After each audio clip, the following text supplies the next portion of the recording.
Welcome to The Last American Vagabond. I have Vanessa Beeley joining me yet again today to talk about some important stuff happening in Syria. And there is just no end to information that is being completely overlooked and ignored by a lot of people because of what's happening, myself included to a large degree, because of what's happening around COVID-19. Because we all agree this is one of the most important things happening right now, but we cannot lose sight with the foreign policy efforts that are clearly tied in with all of this, in my opinion, to a large degree. So having Vanessa Beeley on today to talk about what just happened last night, as well as a lot more that people aren't paying attention to. So thank you for joining me today. How are you? I'm great. Thanks. Good to be back on. Always a pleasure. Yeah. I said it's always a pleasure to have you on. I always enjoy talking with you. Thank you. But yeah, so let's start with what just happened. I mean, it's obviously a clearly developing story. Robert did a quick article on it last night, giving us a little bit of an update. But it's something that is, I mean, first impressions for me. And this is just the first thing that comes to my mind in regard to the way these always go down, more predominantly with the whole occupied Palestine, Israel battling with Gaza, and the rockets that continually fly and land in an open field and hurt no one over and over and over. And you just get to go, okay, how is it possible that keeps happening that way? And I question the authenticity of that whole back and forth, as, by the way, plenty of experts in Israel do as well, interestingly enough, including the Iron Dome system. But that's another discussion. But in this case, I saw this happen, and Robert and I were talking about it, and it was the discussion. We're talking about Israel and Syria last night, if you haven't seen the news, in regard to an interaction and engagement Israel had with Syria, which the argument is triggered some sort of a defense missile that then landed in some sort of field. But the back and forth, there's a little bit of discrepancy there about what's really happening. That of course, it landed in an open field and caused no damage. And so there's a question in my mind about whether that was actually what happened, because there's reports about the missile being fired before that happened, and so on. And so it boils down to me, it seems as if, again, Israel is creating conflict in the area, and it seems as if it's being defended against. But I want your thoughts on it, because you're probably much more tuned to what's actually happening over there right now. Well, I mean, I think you've got to put it into the context of an Israel attack about 2 or 3 weeks ago that was actually quite devastating for the area around me. They targeted southern Damascus, as they always do, but they targeted also, I mean, the sound very close to me was very loud. They targeted basically a military base about 2 kilometers away from me. They targeted an ammunition dump. There were Syrian Arab Army soldiers killed in that attack. And after this attack, there was a meeting between the President Bashar al-Assad, and the Russian representatives here in Damascus. Now, you've also got to remember that the defense agreement between Iran and Syria, and including Russia, has been ramping up. Iran is delivering its own air defense systems. There's been a lot of chatter about why Syria doesn't use its S-300s. A lot of it targeting Russia and blaming Russia for the fact that they're not using it. But again, the chatter here is very much, well, of course they're keeping their powder dry, so to speak. Because I think Syria is perfectly aware that there is a strong chance of an escalation here with Israel. So they're not going to reveal the placement of their S-300s. And they're also, let's say, going to keep that for a more intense engagement with Israel, maybe in the future. I would agree with that completely. And I also argue it's possibly simply that they know if they were to react with such if Israel were to attack Syria, and we all see they attack Syria, and Syria to respond and shoot down that plane, the story would be Syria attacks Israel, shoots down the plane, right? And we all have seen this happen. So you can get I actually tend to argue a level of restraint we see with that. And it speaks to, that they're not the mindless maniacs they make them out to be. Like, Iran's shown an incredible amount of restraint after they're continually poked and prodded, so I think that might be a level to it as well. What do you think about that? Yeah, absolutely. And I mean, there was the recent suspected Israeli power outage attack on the Natanz Iranian nuclear reactor. And there was some kind of back and forth, and there were some spokespeople in Iran threatening to target Dimona as they perceive that to be the equivalent to the reactor that was attacked in Iran, etc. So, there's a lot of kind of smoke and mirrors going on, I believe. Typically. But I think the reality is the meeting between President Assad and the Russian representatives, in my opinion, and that's sort of supported by a number of analysts here also, to some degree, a green light was given at that point to Syria to retaliate with force. And after that, of course, you had the announcement that Syria would target Israeli planes, even in Lebanese airspace. So this was a very sort of bellicose statement by Which is kind of strange, Syrian. Isn't it strange that that's considered bellicose? I mean, maybe yeah, exactly. I mean, no, it shouldn't be. But I think you're absolutely right. The amount of restraint that has been shown by all of the military forces inside Syria. So we're talking Hezbollah, Iran, to a lesser degree now, Russia, and Syria. And I think very much it's been, of course, Syria is fighting a war on a number of fronts inside its own territory. Does it really have the manpower and the capability to escalate that war to a full-out engagement with Israel? Perhaps not. But I think what we're seeing now is perhaps with the greater collaboration with Iran that is being sanctioned by Russia, and Russia, of course, has also been having meetings with Iran. And I think Russia is very keen to really stabilize Syria now.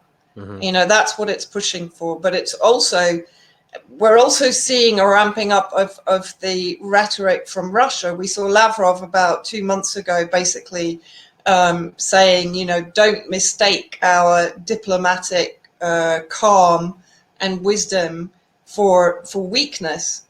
If you push us too far, we will react. And if you listen to Putin's speech yesterday at the State of Nations address on foreign policy, he very much said the same thing. He said, we have the right to determine our red lines.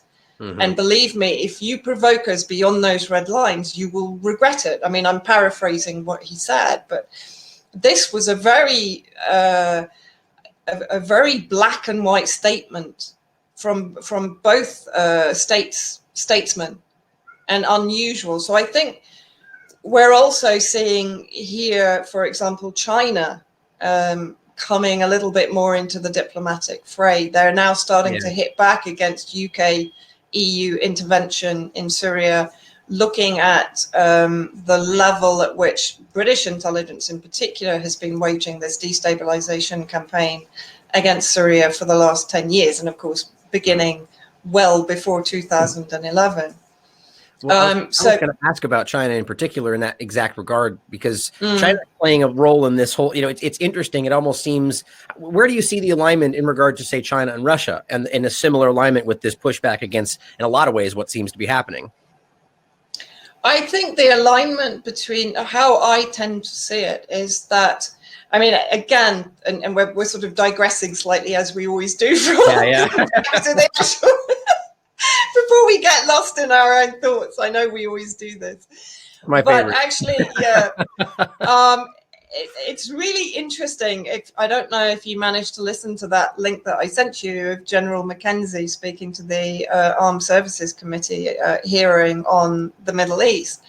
I mean, this was an extraordinary speech by a CENTCOM commander. I mean, it was jaw-dropping. I mean, basically, he said, with now the Iranian prowess in UAVs, drones, etc., the US supremacy is waning, it's weakening, it's diminishing in the region. I mean, this was an extraordinary admission. He then goes on to say, that Russia and China are making overtures to the region. How dare they? How dare China make economic? He actually said this, that, they're trying to economically partner these countries. And I put out a tweet. I said, I guess you're so used to bombing people into submission, you know, it's just weird to you that people might actually be making economic overtures to Syria, to the Middle East. Well, it's because anything that they do in any way, even if they're bringing flowers, it's considered some sort of like secret opera, you know, and who knows, maybe that's possible. Of course it's possible, but you know, it just speaks to the complete baseless argument of anything they claim, you know, they're bad guy no matter what. So what they do is bad, period. You know, that's how that frames. Yeah, I mean, you know, and of course we're seeing a ramping up of the humanitarian rhetoric against China with the amplifying of the Uyghur narrative, etc. And so I'm guessing, I mean, I remember having a conversation with the former Yemeni ambassador to Damascus about a year ago. And I asked him then about China because China had reached out to Yemen and was offering medical aid and to partner with some of the Ministry of Health in Yemen. And his view on it was very much that China recognizes that it also is under attack. So whereas before, from a very cynical point of view, it was sort of maybe trying to, of course, there's a huge amount of US business and UK business established inside China, right? And it had, you know, I think, been looking to trade with all of these countries on a very level basis. That's what it perceived. But I think in the last probably 2 years, they recognize the ramping up of that supremacism against them, the fact that they are perceived as a threat to US unipolarity. And of course, US, I tend to bracket particularly France and the UK into that. And so I think what we're seeing now is an alignment. You know, we saw at the OPCW the first time India was actually calling for transparency from the OPCW. That's the first time that India has kind of stepped into the breach, let's say. Right. But again, you know, because India stepped out of line related to COVID, suddenly there's a new Indian variant of COVID-19. You know, this is where I don't think you can divorce one from the other. Right. Because, I believe that they're absolutely intermeshed, you know, and you can sort of, you can identify who is stepping out of line, one by suddenly they have a new COVID variant coming out of that country. So of course that country is then demonized by all other countries and it will be restricted on travel, etc., etc., etc. Right. And economically and. So I think you're seeing now an alignment of the countries that are looking for multipolarity, right? You know, we don't live in a perfect world. Me personally, I don't trust any government. Right. But I do believe the only chance we stand is a world that is multipolar, where we have something to balance out the hegemon that is the US, right? And something that is going to curb their absolutely genocidal, destructive foreign policy that has been in existence for, well, since the US existed, basically. Right. I mean, it all speaks to centralized power, right? I mean, all of this is a slow, steady drive in one direction of a constant centralization of power, whether you think they're the right people or a democracy or not. It doesn't really make any difference. Centralization of power is the same concept and it's abused just like socialism or democracy. It doesn't really make a difference. It can be abused in any sense. You know, that's why, to your point, I don't trust governments in general. You know, I think that it's about, to your point. I mean, if you create a situation where there are multiple levels interacting with each other as opposed to one entity that rules for everybody else, obviously, that doesn't mean every one of those entities are going to be the right person or doing the right thing, but there's a counterbalance. And what I point out even today with regard to foreign policy, this is why I say, like, for instance, China or Russia will, let's say, do something in Africa. And I point out, and they go, oh, they're pushing into Africa. And I go, okay, well, they're going in and dealing with the leaders and they're agreeing to the agreement. And yes, it's clearly beneficial to China, but it's also beneficial for the state. Now, what does the US government do? They come in and they push themselves in and they demand this and they, you know, they claim they're doing the right thing. Now, is that China doing that because they want to save these countries or because they want to benefit themselves? And on top of that, you could argue that taking actions that appear to be in the right vein of, humanitarianism would be a right political move right now, because we can all see what the U.S. government is doing. So it's politically smart too. Doesn't mean they might be doing the right thing. I don't know. But the point is, you can see a lot of reasons why these countries might be doing those things just because it makes them look good right now, And so it's the same idea. As you get that kind of counterbalance, even if it's not necessarily stemming from the right reasons, if you get my point, And I think it's an important point to make, is we need that kind of thing, which, by the way, brings us back to the concept of Israel, because talking about centralized power, that's a very clear example of how wrong that could go, even as they frame themselves as a democracy, and this is one of the most upsetting parts for me in regard to not just Syria, but since we're focusing on Syria today, is that they routinely take action that is fundamentally, beyond a shadow of a doubt, illegal. The world sees it. The UN sees it. They've never really faltered on that, except, waffling on things when they should be more strong, because I don't trust that they're overall trying to do the right thing. But they've never really faltered on the fact that it's an occupied country, that what they're doing is illegal. They're preemptively striking, so it's just crazy to see that continue. So speaking to the centralized power of Israel and seeing that continue, and maybe even kind of considering COVID-19, because I think Israel is clearly, has an agenda there. Where do you think this is all driving for them? Like, why is this happening now during the pandemic? It seems like they're interconnected to some degree. Like, what are your thoughts on that? Yeah, I mean, again, let's come back to the, we've put the missile strike last night into some kind of context now. And of course, what I love is all the headlines today. Israel hits back at Syria. No, Israel attacked Syria. Syria retaliated.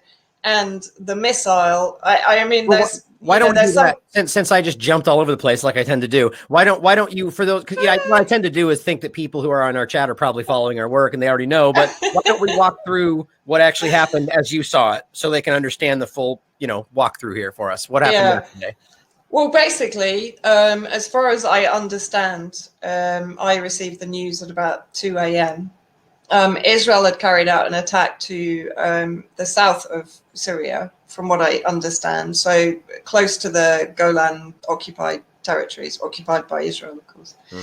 And Syria had retaliated. Now, the initial story was that one of their land-to-air missiles had continued into the occupied territories, commonly known by Western media as Israel, and had landed very close to Dimona, one of course, the most controversial and secretive of the nuclear plants inside Israel. Program. We all know about. It's just, but we do now because the missile landed right next to it.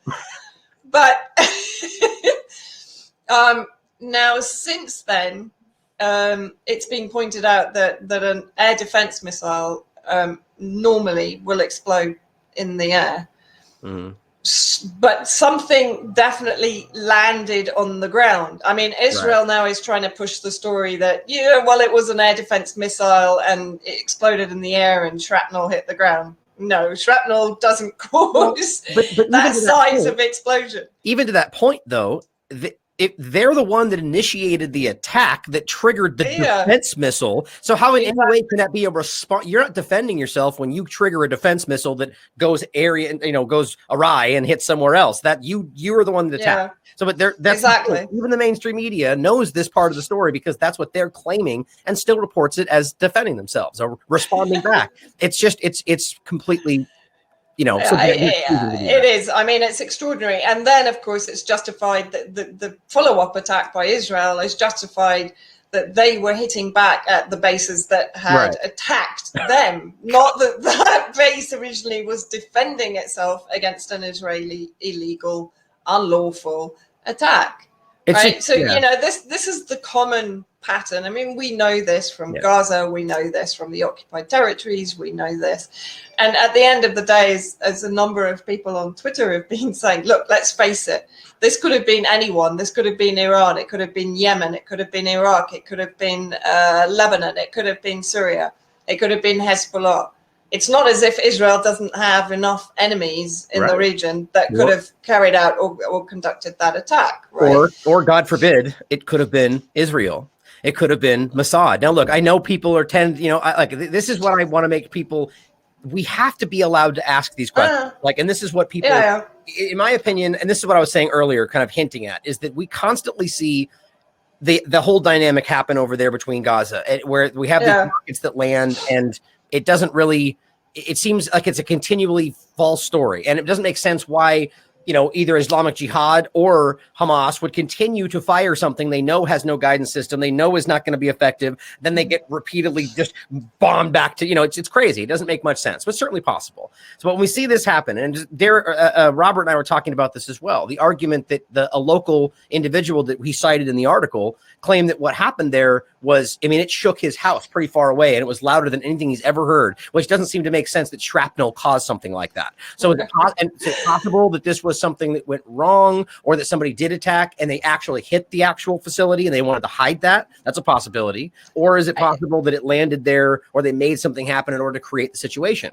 These are real questions that we should ask, because 100% they've done those things before, right? Go ahead. What are your thoughts on that?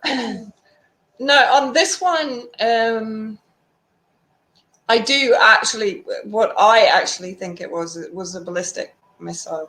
That's where I'm actually heading towards right now. Wouldn't surprise me what they've been doing, Yeah. And I think, I think the thing is that, of course, Israel, what is interesting, of course, is that when people up the ante against Israel, what we see historically often is Israel backs down, right? Yeah.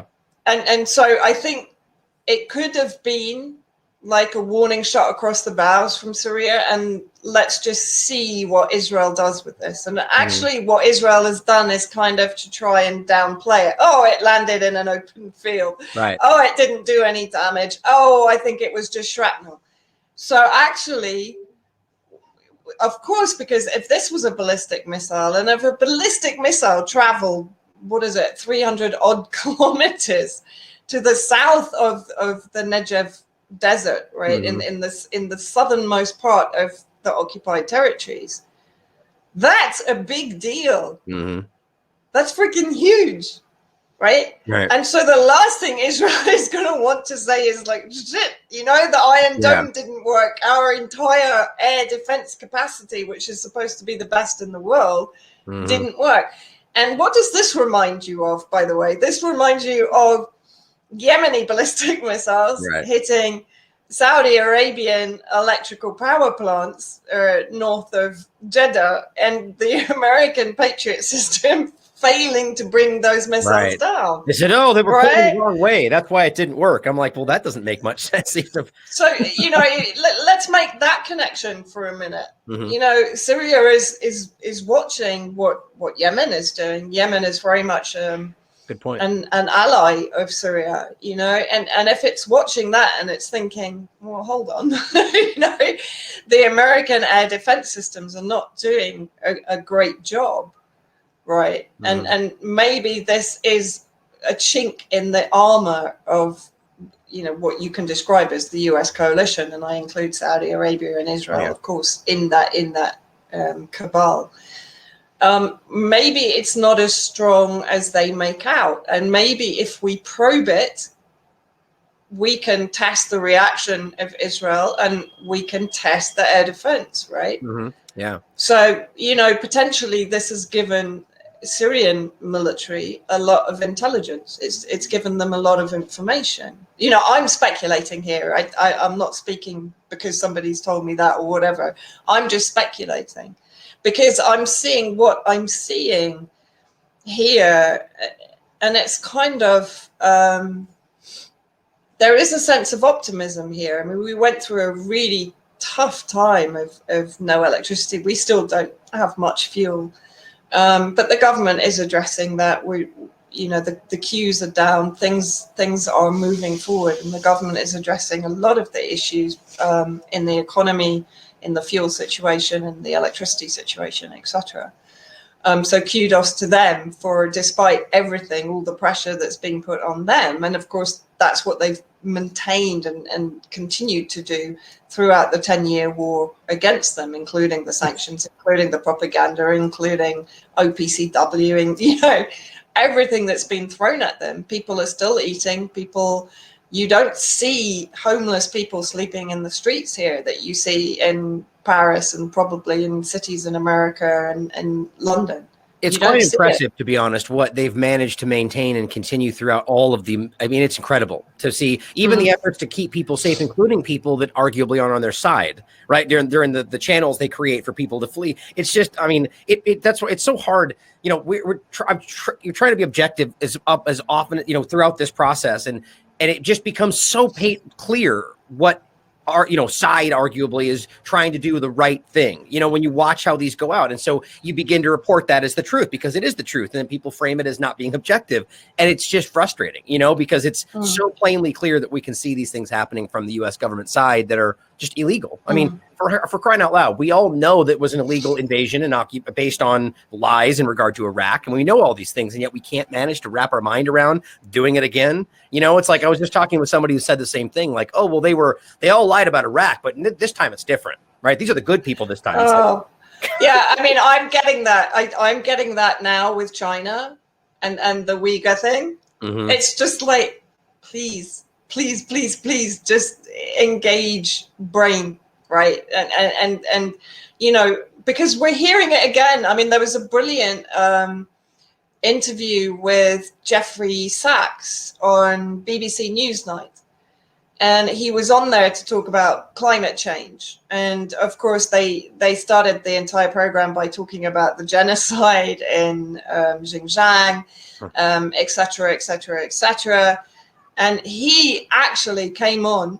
I mean, I've put it up at my still existing YouTube, and basically he slammed them down. He said, you know, this is insane rhetoric. We're going through it again. We went through it with Iraq. We've gone through it with Syria, and we've proven every time that that's what it is. This is taking us to war again. But the stakes are getting higher and higher, right? This isn't, you know, a relatively small Middle Eastern country. This is a world power. Both Russia and China and even Iran are serious contenders. And if America thinks that it's going to sort of basically carry out the same policy against a country like China, we're heading for world war. You know, and all the chatter from people like Stratcom and so on, that they're ramping it up bit by bit to the possibility of nuclear war. I sent you a tweet from Stratcom a few days ago. Right. And it's extraordinary. That blew me away, actually, because I mean, the way that's being framed is incredible. This is Bethlehem doctrine, preemptive self-defense being created on this side. We're using that. But the argument, for those that don't, I mean, I believe I actually have it up. I think we can, I think it's right here. So this is a tweet I think I recently shared actually on the recent show as well, where we can just read it. It reads, posture statement preview. The spectrum of conflict today is neither linear nor predictable. We must, why? Because you're occupying everything everywhere in the world. We must account for the possibility of conflict leading to conditions which could very rapidly drive an adversary to consider nuclear use as their least bad option. You mean like the U.S. government that has a strike first policy? You know, it's like, it's so funny that they frame it this way. But to me, that clearly is kind of saying, look, those bad guys have nukes. And because we're doing things for freedom that make them uncomfortable, they might strike first. So what do? We logically need to lay the groundwork for hitting them first. That's what that is, you know? And it's just, this is the point of why people are so upset with the, you know, it's all, what's the analogy, right? If all you have is a hammer, everything looks like a nail. That's what these people are. They're just a blunt force action that's based on their agenda, you know, and it makes me uncomfortable. Yeah. And it's a kind of one-track roadmap, right? Right, exactly. Like, you know, if you stand in our way, we're just going to annihilate you, either economically, you know, and that's another thing. You know, war is coming when sanctions are imposed. Right. That is war. Historically, but historically, we know that that's what sanctions are used for. They're used to tenderize a country before a sort of, you know, whatever kind of hybrid war, military adventurism is going to go on against that country. Of course, with Russia, we know that it's ramping up in the Ukraine. Right. So exactly. The Ukraine, which is strategically incredibly important to Russia, is being pushed to the brink of war. And, you know, we're seeing Turkey now supplying drones to Ukraine. We're seeing, of course, the US is backing the Ukrainian forces, right? That was just like on time too. Biden was elected, and all of a sudden, Crimea. Yeah. I mean, that's the thing.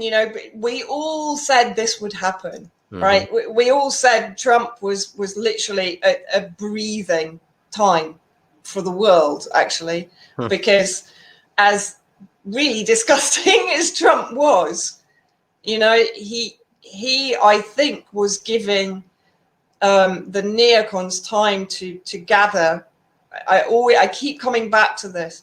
Trump came in after the Russian intervention in Syria, and that turned the war.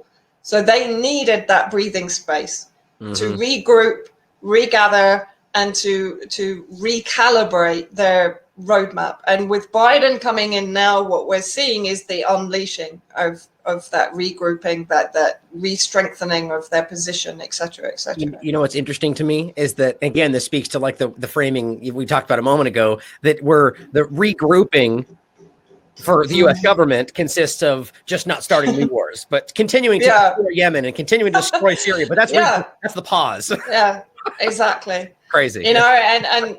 But I don't know. I mean, I'm going completely on sort of gut instinct here, but I really feel the desperation of the US coalition, and it's demonstrated by the OPCW and the kind of the amount of determination to suppress OPCW inspectors, to prevent the OPCW being submitted to transparency.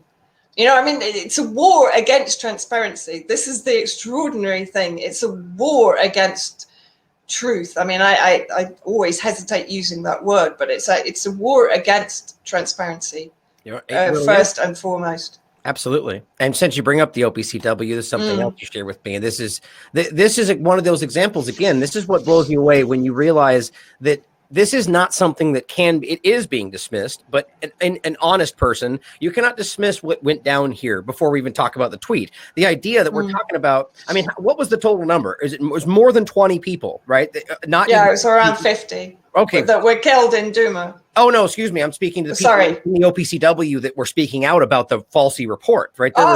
Yeah. There was two different people that were previous leadership positions. There's the guy from Newsweek. There's the BBC reporter. I mean, this is just unbelievable how obvious this really went down. And when you dig into it, that they rewrote the report essentially and lied about what the findings were, and that is just staggering to me. And to see them just basically get rid of all of those people, put in new people, and act like we just march forward like nothing happened. This is broken. It's completely broken. Yeah, and it is. Kavorka Almasian tweets, the OPCW suspends Syrians' rights at the international organization whose administration has suppressed the findings of its own investigators and researchers and published a doctor report to accuse Syria of using chemical weapons in Duma. Yeah, and Duma is one of the ones that was most clearly shown to be, I mean, completely fake. I mean, at the end of the day, there was action taken, but there was a lot of, like for instance, when I talk about COVID-19, when you can call it an illusion, you can call it completely, doctored essentially, but there's still elements to it that are you could argue are real, right? Why don't you tell me what your thoughts are in that regard on Duma? Yeah, I was actually in Damascus just before the Duma attack and after, and I was there during the tripartite bombing, France, UK, and US, of course. And this is the big problem. This is why they're scrambling to suppress the whistleblowers, who are former senior inspectors at the OPCW, who, when their conclusions didn't concur with the desired result by the UK, the US, and France, they were basically kicked off the investigation team, right? When they saw the final report, of course, they immediately said it's been doctored. It's the information, the evidence that we provided of there being no chemical attack, no sarin initially, no neurotoxins, and then no chlorine. Right, effectively. I'm very much simplifying it, but there's a lot of documentation out there. If people go to the the Working Group on Syria Media and Propaganda, if they go to the Courage Foundation, if they go to WikiLeaks, they will find all of the reports and the information from the inspectors. If they look at Ian Henderson's intervention at the ARIA meeting last year in the UN, there's a ton of information out there explaining exactly what happened. But what is really important here, this isn't just about Syria, this isn't just about the OPCW, because the OPCW now has been mandated to attribute blame. Right. At the time of Duma, it was not mandated to do so, but under pressure, of course, from the UK and from France and from the US, it now can attribute blame. Now, Russia has always been against this, because now what we're seeing, of course, is the politicization of a global security agency, an agency that should be ensuring that the world remains at peace. I mean, that's effectively what the OPCW is supposed to do, the Organization for the Prohibition of Chemical Weapons. So effectively, it is an organization whose focus should be on maintaining world peace and preventing the use of chemical weapons. But now what you have very clearly is the politicization of international justice again, right? Through the OPCW becomes an instrument of war, because now it can attribute blame. Right. So what happens if suddenly there's a suspected chemical attack against, for example, the Uyghur Muslims in Xinjiang, right? And the OPCW carries out the inspection. People can have no confidence in the OPCW not doctoring that report to fit the foreign policy agenda of the US, France, and the UK at that point, because that's exactly what it's done. It's doctored the Duma report in order to justify a supreme act of aggression by the US. So that's a supreme war crime under Nuremberg rules, right, of the US, UK, and France. And Mick Wallace, who's the Ireland South MEP, who spoke out and who demanded transparency from Fernando Arias, the new Director General of the OPCW, the other day. He was essentially censored in front of the EU panel, just so people remember that. Exactly. Natalie, I've just done a really quick article on her. Natalie Loiseau immediately slammed him down. She actually sort of apologized to Arias for him asking this question, and then his microphone was cut. I mean, anybody, even if you're not following the OPCW case, you've got to see that there is something very wrong if an elected MEP is not able to question the head of an organization that is responsible for global security effectively, right? And then when I looked into Loiseau, of course, what I found was that at the time of the Duma attack, she was at that time the Minister for European Affairs under Macron. She was one of the ministers, and there were many French ministers at this time. I've collated all of the statements at that time, claiming immediately, within 3 days of the attack, that neurotoxins were used, that chlorine was used, that the Syrian government had definitely carried out the attack because only they had helicopters and only they could have dropped the magical yellow cylinder that somehow came through the roof, landed on the bed, and didn't disrupt any of the furniture. Anyway, which for people that who don't know that, not to get into it, has been completely scientifically debunked. Like, it's ridiculous. Yeah. Exactly. Yeah, continue. And so she has a vested interest in preventing the information coming to light. She has a vested interest. Her government has a vested interest, because the attack on, when was it? The 14th of April. So 1 week after the alleged attack in Duma, they bombed Damascus, and they claim they were bombing chemical weapon facilities. Well, one was a cancer research center, and the other was a center for studying snake venom. And the worst point about the cancer research is at the time, I mean, even still, you're targeting one of the things that are so necessary in regard to, I mean, they're not able to bring in medicines and sanctions, and it's just that I argued that's exactly why it was targeted. But this is conspiracy. Well, and of course, I mean, they bombed the day before the OPCW inspectors were supposed to go into Duma. So again, this was a complete, oh God, the inspectors are going to go in and they're not going to find anything. So bomb, like just bomb everything. Give them the excuse, all the bombs came in, that's why it's not there anymore. I mean, it's so I mean, this is the thing, that everything, that the amount of projection that is going on right now, they're projecting propaganda, disinformation units against Russia, but believe you me, they are the experts in disinformation. Right. And what Loiseau did in the European Parliament was criminal. And why is it criminal? Because it's defending criminality, the criminality of the French government, because the attack was based largely on French intelligence. Mm-hmm. Right. If you remember, it was French intelligence that was absolutely certain that chemical weapons had been used, and therefore the strike was necessary to prevent any more, gassing of the Syrian people by the Syrian government. I mean, honestly, please, people, I wish you could come to Duma now and see how it's rebuilding, how everything is coming back to life. People are no longer starved. People are no longer imprisoned, and tortured and detained and used as human shields. They are actually going back to life. They are not being... Because of the Syrian government is the point. Because of the Syrian government, right? I think what is absolutely extraordinary is now you have, what was it? I can't remember the number of countries. I think it's 47 countries voted for Syria to lose its rights. 15 voted against. Of course, that included Iran, Russia, China, etc. And quite a large number, I think it was 34, abstained.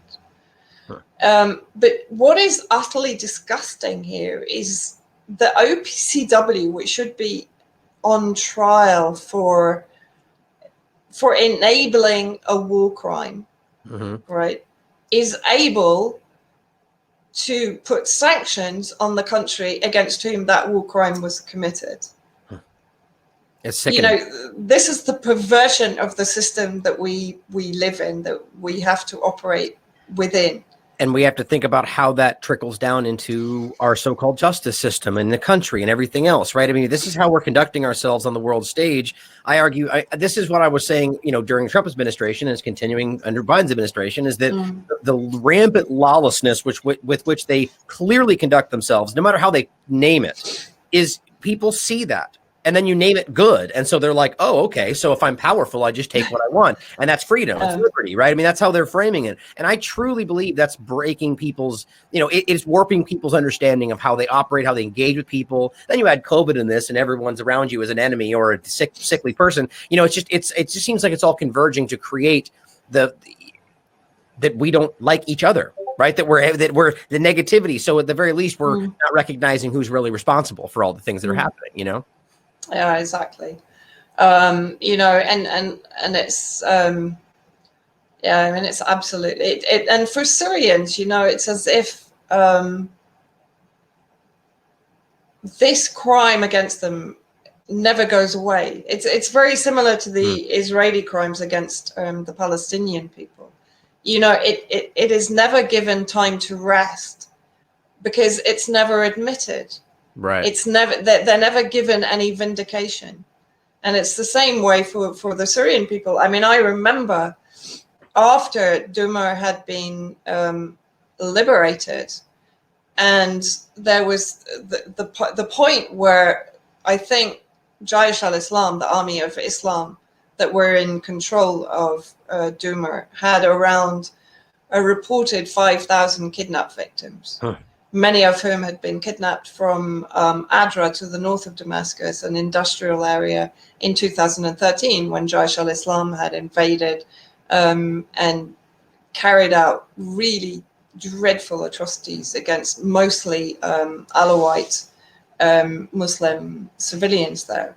and then taken them to Duma and kept them in underground isolation prisons, Tauber jail, which I visited afterwards. Now, out of those around 5,000, even conservatively 3,000, only around 200 were ever released. So the Syrian people here, I just want to, for people to understand the level of trauma that these people have gone through here, because, you know, often we forget about the human side because we're so busy talking about the political side, because of course the political side impacts onto the human side, but we tend to kind of run out of time or not think about that human side. So I remember being in the huge stadium, closed stadium, where they were bringing the kidnapped victims. So I was watching the reunion of families that hadn't seen these kidnapped victims for 5-6 years. But then the shock and the realization started to kind of trickle through that this is it. These are the only people that are going to come out alive from here. And we don't know where the other thousands are, right? And this was one of the deals. This was one of the reasons that Jaish al-Islam was allowed to leave on the green buses to Idlib, because they promised they would release all of the kidnapped victims, right? So this was part of the negotiations during the liberation process to stop the bombing of the area and to get the civilians out safely. And can you know, all of this is forgotten by the media and by the politicized statements and so on. And speaking about forgetting, would you remind people who are effectively funding and or had been funding and arming the group that we're talking about? Yeah, I mean, Jaish al-Islam were one of the most brutal groups in fighting inside Syria. And of course, in 2016, they carried out a chemical weapons attack, banned chemical substances used against the Kurds in Sheikh Maksud to the north of Aleppo city.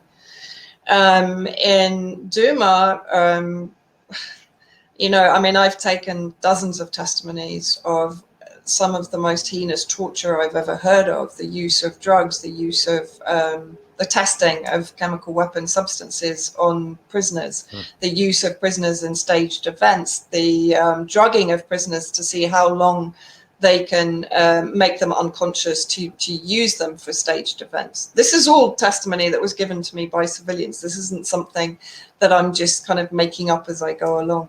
Right. But Jaish al-Islam, of course, they were predominantly funded, and actually they were one of the wealthiest armed groups inside Syria, but they were pretty much funded by Saudi Arabia. But the PR, the public relations and the media was done by a company called Incastrat. I can't remember what it stands for now. Anyway, but the co-founder of Incastrat was Emma Winberg, later to be Emma Le Mesurier, the third wife of James Le Mesurier, who established Incastrat with Paul Tilley, another former British military operative, etc., who moved in the same circle as James Le Mesurier and Alistair Harris and all of these other kind of, no, we're not MI6, but yeah, we are operatives that have run the intelligence operations to destabilize Syria from probably around 2013 onwards, right? When the White Helmets actually were established. That's very much when these outsource agencies started to come in and started to manage the narrative on the war and to embed citizen journalists, to embed videographers, cameramen, etc., to ensure that the right narrative was coming out of Syria. And, and there's also a lot of clear evidence of a crossover between the White Helmets and Jaish al-Islam and these different groups where you can see them wearing different uniforms on different sides. And it's, you know, these are all very obvious things that are ignored. And this, you know, but I also want to remind people that whether the funding is directly coming to, you know, from a government to these people or not, there's a lot of funding that goes in that then just gets funneled to these groups as well. That comes from a lot of these governments, including, go ahead. Yeah, well, I mean, actually, that's a really important point, which brings me to the fact that I think it was yesterday, it was revealed that Canada had actually withdrawn funding. They had been funding the White Helmets around $4 million per year. Now, immediately after the death of James Le Mesurier, the founder of the White Helmets, when he was working for Alistair Harris at Analysis Research Knowledge, ARC group, DMCC. So basically, sorry, I've lost my thread there. They withdrew the funding immediately after the death of James Mazurier. Now, the death of Mazurier came after he had been investigated for fraud, right? Embezzling funds that were coming into an NGO or an alleged NGO, because they're never non-governmental organizations. Right. They're always government organizations. So their neutrality is shot to pieces the minute they're established, the majority of them. And so he was embezzling, or he was accused of embezzling money that was coming in from particularly EU governments and UK government into Mayday Rescue, which was then being siphoned into, allegedly, the White Helmets. And of course, Mayday Rescue and White Helmets shared office space in Istanbul, where he died. So what is really interesting is the timing on this, that this information is only just being released like 2 years after they actually stopped the funding. The Globe and Mail put in an FOI, and funnily enough, they were told, yes, we stopped the funding back in 2019. And that, of course, follows on from 2018, when the Netherlands withdrew funding because they had no reassurances that the money wasn't going straight from Mayday Rescue to the armed groups, including Al-Qaeda. Right. So there you have two of the biggest funders of the White Helmets and the biggest supporters. Canada, of course, was responsible for organizing the evacuation of White Helmets from southern Syria through Israel or through the occupied territories into Jordan. And there are still 50 terrorists, according to Jordanian MPs, still on Jordanian soil, which they want extradited to Syria to stand trial for terrorist offenses inside Syria. So, I mean, you have to say that, it is extraordinary that they are still managing to kind of put their fingers in the dam of information that is literally threatening to flood the plains, right?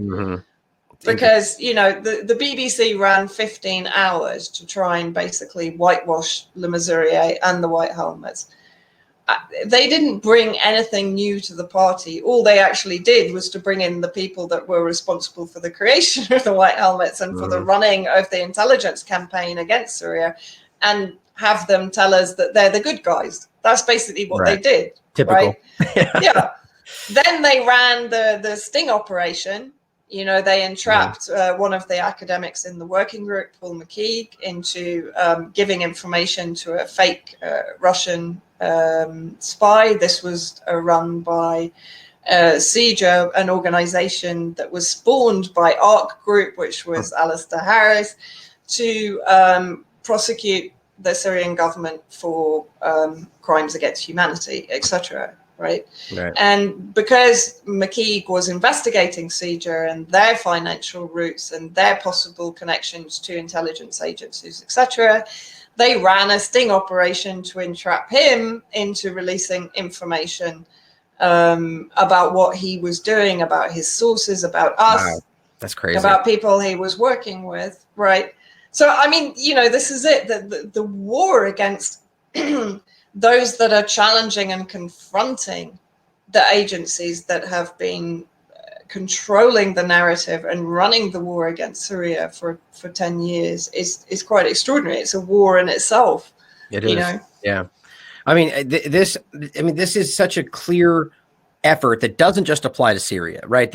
What you just walked through right there can apply to just about any number of operations or policy efforts. And it's just so frustrating how it's, like I always joke about, that these guys have like a playbook of 3 plays, 1, 2, and 3, and they just keep repeating it, and it's like the same effort. And why people can't see it, or maybe they do and they don't care. I don't really know. But this is why we talk about these things, is to help bring people into this understanding and realize that these people acting like they're stomping around for humanitarianism are just using that word while they're the ones committing the worst atrocities that we can see. It's frustrating. Now, I got one more point I want to ask you before we let you go here in regard to the OPCW about it. What you discussed there was interesting to me, and our audience has seen the discussion about how they were given the ability to lay the blame, which is a huge, dangerous shifting point. But now where this seems to be going with COVID-19 and kind of the biosecurity state, which seems to apply equally to the threat of bio attack versus, like it can be chemical, bio. It's kind of like they're conflating this risk in regard to, foreign entities. So hypothetically speaking, just, looking to the future, do you think it's a possibility that could be a way that they use the COVID angle in regard to, and with the OPCW in regard to some kind of a viral attack or some kind of a, and then bring that full circle to where the biosecurity state, because I'm trying to constantly keep a guard on ways going to bring this all together, both the foreign policy, the domestic terrorism, because they're kind of all keep tying it together. They're talking about domestic terrorism that are working with foreign entities that are then simultaneously trying to cyber attack or bio attack. So, what do you think with the OPCW question? And then maybe there's the general concern about that. What are your thoughts?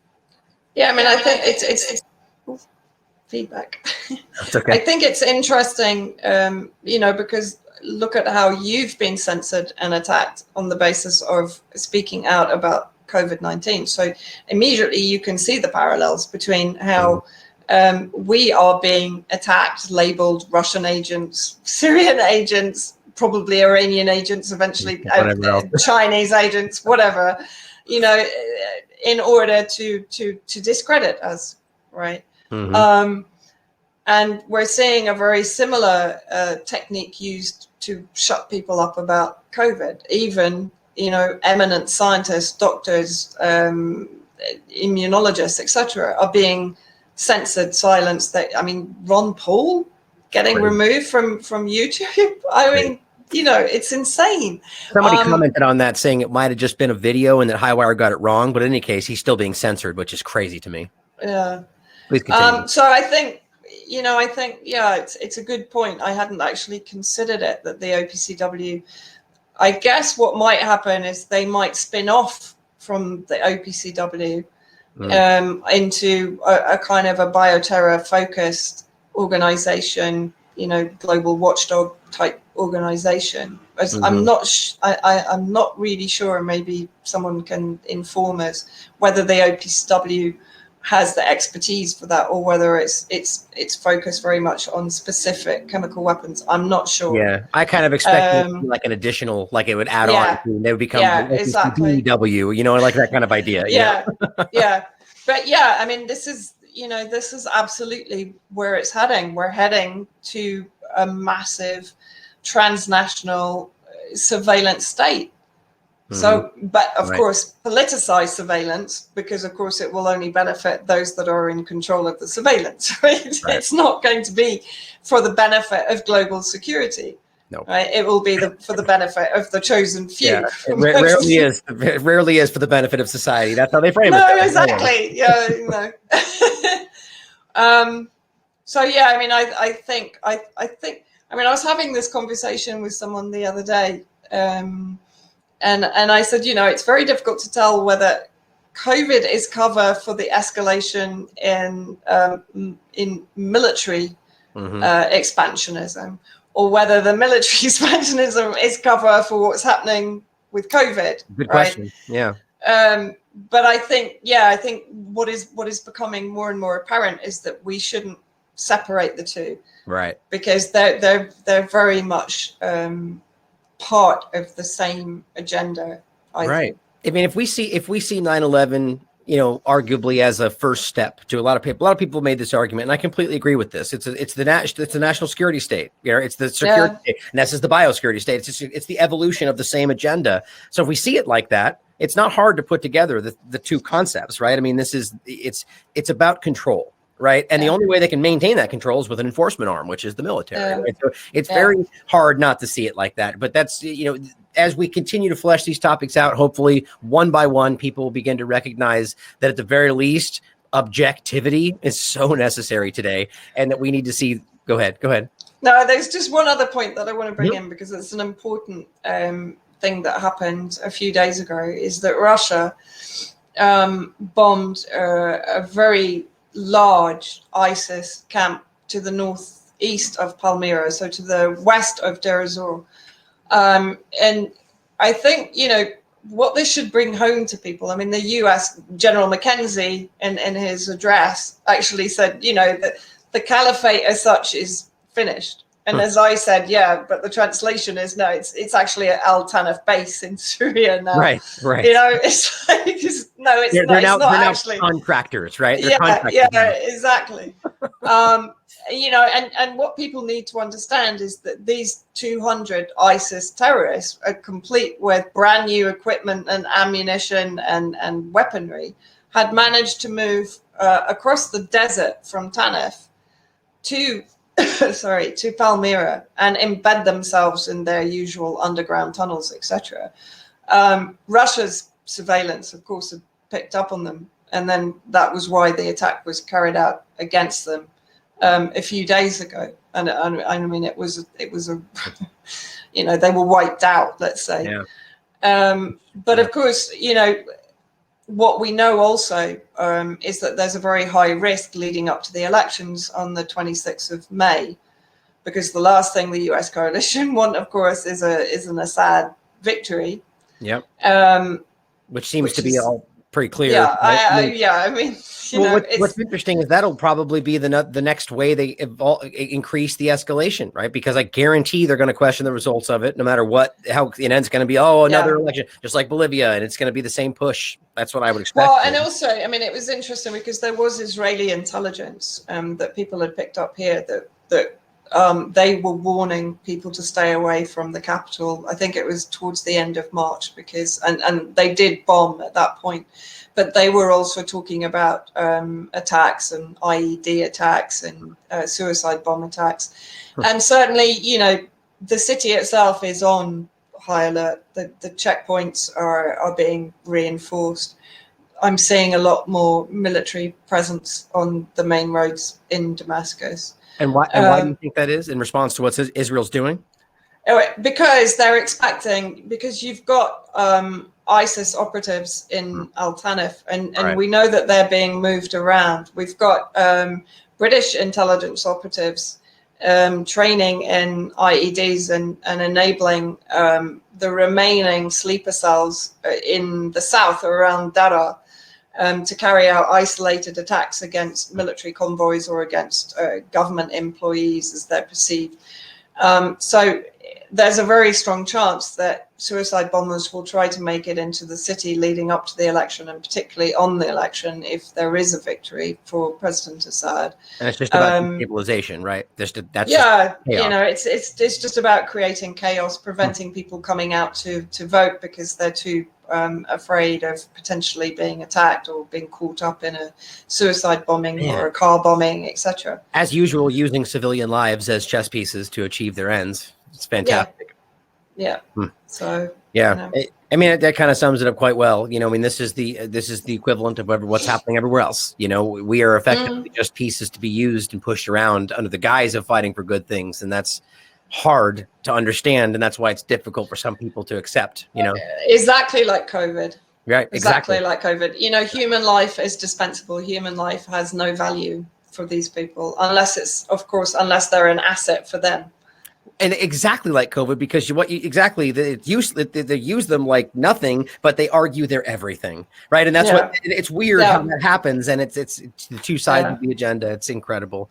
But thank you for being here today and talking about all this. I always enjoy talking with you because we really, I know I love it because we tend to kind of riff and go into different directions, and we end up stumbling into things that are good points. Like the OPCW thing was really interesting to me right there. The thing, and I know that information, but bringing it into this point, connecting it with this discussion, I'm gonna keep an eye on that. So thank you for being here as always. Anything else you want to leave us with before we let you go? No, just thanks a lot for having me on. People like you give us hope, to be honest, because I mean it's pretty isolated here. I'm here pretty much on my own inside Syria. I know Eva's working in Russia now and so on, but we're all kind of scattered around the world trying to hold everything together, and people like you that give us a platform and enable us to actually express what's going on and speculate on what's going on, and what might happen, etc. is invaluable. So thank you. Well, thank you. That means a lot to me, and I'm sure we'll have you back on soon. So thank you for being here. And as always, everybody out there, question everything. Come to your own conclusions. Stay vigilant.